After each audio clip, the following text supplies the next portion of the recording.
cash do you need? You're saving your acorns, you're building up that savings account. How much cash do you need? Here's what a lot of people think. A lot of people think I have to have 20% down. I want to buy a $500,000 home times 20%. I have to have $100,000 down. Holy cow, Beth, I'm never going to be ready to buy a home. You know what? Nothing could be further from the truth. We have plans where clients can put as little as $2,500 down.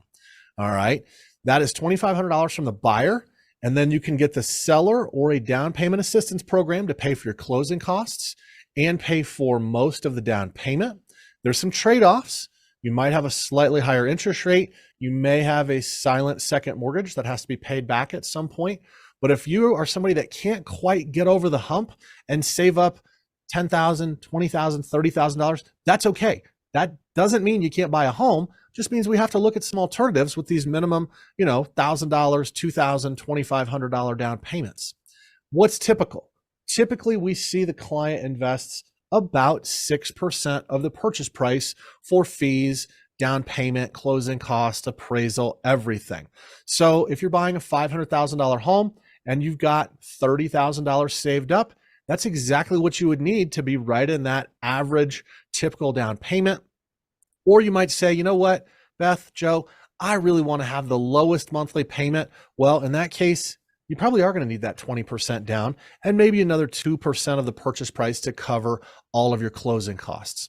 So it's important to understand you're going to have some initial costs in order to purchase that property. So earnest money, this is one that a lot of folks are confused about. Beth, tell us real quick, what is earnest money and why is it important? Earnest money says, I'm earnest, I'm sincere about buying the house. So I'm taking this check and I'm giving you money to hold as we work through the contract. And that way, if I flake out, you can keep that money. Now, the contract has 9 outs for the buyer, so it's pretty hard to lose your earnest money, but it is your collateral for them to hold your opportunity to explore purchasing the property. And that money really does get cashed, and it's put in a separate escrow account for the transaction. So nobody gets to do anything with it while everything is getting taken care of to get to closing. It's your money, but you can lose it if you don't follow the contract and get out at the appropriate time. So it's your earnest money. I really want to buy this house. Would you say it might be important for me to have a real estate agent representing my best interests in order to protect me from losing my earnest money if I've never done this before? Well, yes, we did look at that problem ourselves when our landlady got really nasty and we said, oh, we're just done. And she said, great, I get to keep your $2,500. And we're going, oh, I don't know if we can have you keep that. Yep. It was used as a shackle for us. Yeah. Yep. So I think it's important. You want to have representation to make sure you're following the steps properly. And then you're going to get an inspection. So we've gotten under contract. We've put down our earnest money. We're going to get an inspection. What does this mean? What are they inspecting, Beth? You've heard of caveat emptor? I have. Buyer beware. Yeah, yeah. Well, the idea is that the seller knows more about the house than the buyer does. Probably should know more about the house, right? And so you as the buyer get to investigate, to inspect. And I would encourage you not to have Uncle Joe do it, as nice as Joe is, but I wouldn't have him be my home inspector. I would have instead a certified or licensed home inspector with InterNACHI or NACHI. That way, you know the systems are likely to be working. Check the sewer out, check for radon, check whatever the pieces are. Now, how do you know what's important about that property? Talk to your agent, because your agent can help you work through that. That's why there's a range, because you might be fine with just a general inspection. You may have specific additional things to add. This is what you do. It's your due diligence. Is this likely to be okay? If something needs to be done, is it about worth what I can handle? Yep. And the cost for that earnest money and the cost for the inspection, those are paid pretty much as soon as you go under contract. And all of the other costs are going to be paid at closing. And this goes back to what we had over here, closing costs, things like that. This is the breakdown of those. Tell us just briefly about appraisal and transaction costs. What are we looking at there? Your appraisal is an evaluation by a professional third party who nobody chooses. It's kind of by lottery. And your appraiser says to the bank, the home is worth this amount of money.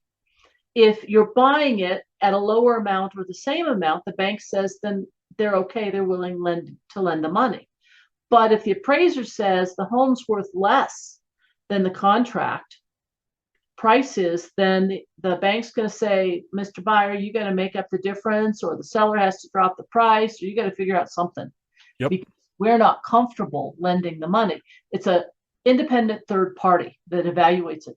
Transaction fee is usually, in my case, about $315 that's paid for maintaining the files so that Department of Regulatory agencies can access it when they need to. So it's a transaction fee.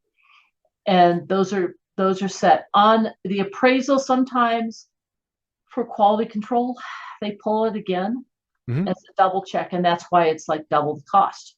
Yep. And that just happens randomly, unfortunately. Down payment, if you take a look at the left, it's anywhere from 3% up to 20%, and that depends on the loan. That's where you would hone in with Joe what you're looking at. For cash purposes, there are still some closing costs. Yep. If you're a first-time home buyer looking at a cash purchase, great, we'll talk about it. There's not a lot, but there are some. So we'll leave that for as need be. So I want to jump back over to the left, because this is something that you and I spoke about when we were preparing for this. Ownership has expenses. So if I buy a property, I have to pay principal, interest, taxes, insurance, mortgage insurance, probably HOA dues if I buy a condo or townhome, maintenance on the property, utilities for water, trash, electric, gas, internet. I need to put money into my emergency fund, and I need to spend money updating the property. Beth, this is a lot of things. Wouldn't I be better off just continuing to rent and I just make my rent payment? If it were only so simple. Is your landlord losing money on your rent? No. Okay. But these are the landlord's expenses, right? Yeah. So how's the landlord getting his expenses covered? So what you're telling me is my landlord is paying principal, interest, taxes, insurance, mortgage insurance, and HOA dues, but I'm just giving my landlord rent, and that's what he's using to pay that. So are you saying I'm already paying all of these things? You're already paying all those things. And the other piece is the joy of being a landlord. When rents go up, their mortgage stays down. So they make more of a profit. The other piece on maintenance. I remember as a renter thinking, this is great, I don't have to pay for maintenance. Well, often it didn't get done. Yeah. And the other piece is there are markups now for maintenance by property managers. So what it would have cost me to have somebody do it is increased because of the, I'm going to call it convenience fee. So I still am paying for maintenance. And as a renter, I often would be paying for water or trash, my utilities. So the only thing as a renter I didn't pay for was updating. And I know a couple renters who paid to update the places that they were in. The landlords were very thankful. So if I'm hearing you properly, the rent I'm already paying is covering principal, interest, taxes, insurance, mortgage insurance, HOA dues, and maintenance. I'm paying my utilities because I pay Denver Water, I pay the trash, I get an electric bill from Excel, I get an internet bill from Comcast, and I already put money into my emergency fund. Yeah. So the only cost that's being added on a monthly basis is any money that I want to spend updating my home. Is that right?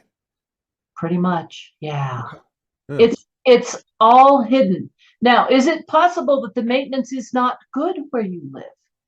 Well, then maybe you're paying less. Yeah. Could be. That could be saving you some money, sort of. Sort of.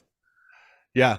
I think this is really important because a lot of people get really worried when they see this list, like, holy cow, homeownership comes with all of these expenses. Oh, Guess what? Renting comes with all of these expenses. The only difference is it's just one payment called rent, and that covers all of these other things. Well, fortunately, when you buy a house, you're going to make one payment called a mortgage, that's going to cover all of these things. So it's not going to be as different as you might imagine. You're still going to have all of your utilities. That doesn't change. And then the only thing you're going to add is if you want to buy new furniture, or you want to paint the house, or you want to put new window blinds, you're going to have some costs for that. So that's really the only expense that's being added as compared to your rent. Do you agree with that, Beth?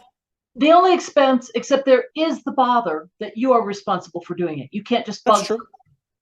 So That's true. if you don't have the skills of knowing how to fix what needs to be fixed, that could be frustrating. It could be a learning expense, and there's time. So it's not necessarily easier until you get the skills down. But once you get the skills down, it's a lot more affordable. But hey, if I'm married, can I make updating that person's responsibility? It doesn't necessarily have to be mine, right? I'm going to let you figure that one out. Yeah, maybe I should unpack that one in therapy. All right, let's look at the next class or the next slide.